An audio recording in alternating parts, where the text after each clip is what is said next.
anchor of the ensemble in so many ways. You and I have a very close personal and musical relationship. Like, we've seen your scores splattered all over our kitchen, like, after a night of no sleep. I don't remember if it was the rehearsal or the sound check of your recital, but I believe that was the first time I, number one, even met you, and number two, played with the band. And I was like, man, I don't know half these cats that are in here, and I didn't totally know what to expect, but I was down to make music. There are many more powerful experiences besides like the breadth, depth of your music, but then like having that same connection and desire to be a part of that with everybody else, which makes it like as meaningful as it can be. How do you approach playing in this band? One of the things I really love about being in this band and playing this music is like there's the gamut of everything that's cool about being a jazz musician. I don't feel like I need to and must like have the same experience with the music every time we play it.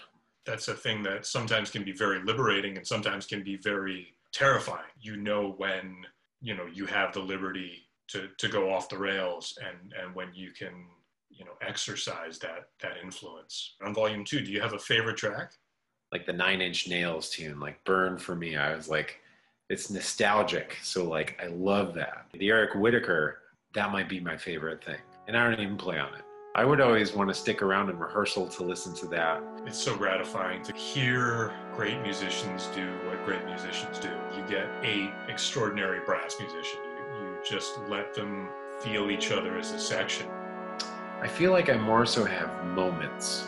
I love being behind a soloist, especially in those transitional moments, like anytime Andy is just let go. Because for me, an album is a snapshot of the music in its progression within live performance in the band. Because of some choice being made that moment that we're hearing on the record, that has never happened before, it's never going to happen again. And the idea that the music is alive. The fact that it is an organic music, like moves and never, in my opinion, should try to be the same thing. That's what I want it to feel like, is we're making a record of an event.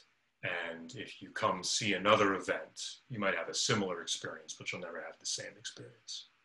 We're billing this as a protest record. I think the significance to me is deciding what for you is right and finding the place where you're able to have that conviction and to be able to stand that ground. Sometimes that's a hard thing to come to be able to say, here's who I am, this is what I think, and I'm not afraid of that.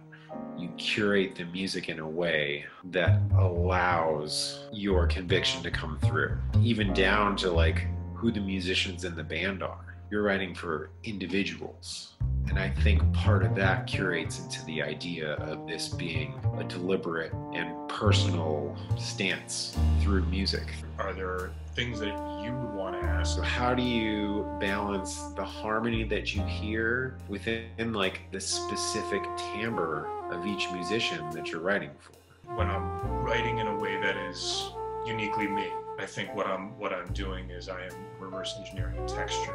And so like for me, the process of composing and the process of orchestrating are not different. They're exactly the same process. And so everything, including the way individual musicians approach specific lines, factors into that. I'm wondering if there's anything that you want to point out about the way you approach this music. I feel like one of my roles is to be a good listener. You know, I have the closest, most symbiotic relationship with Will. Our primary role is to make the band sound good. Where do we listen within the band? It doesn't take a serious degree of knowing how to listen to this music. I think everyone can feel the music, but there's so much intricacy. The first time we recorded, after we did a take, I looked at Will as like, I didn't know Sam had a solo. I will be honest, there are times where we record something and I didn't realize that person had a solo. Give us something that we can look you up. Andy Gutauskas is coming out with his second full-length album called Look Out. The music is really great. It's beautiful work, sounds great, the band's really great. I was really happy to be a part of that. The amalgamation of ideas. Even in a genre where we pride ourselves on being able to do that, he does it like no one else. I miss you, and love to the family. Go Cubs. Go Cubs. And, cheers.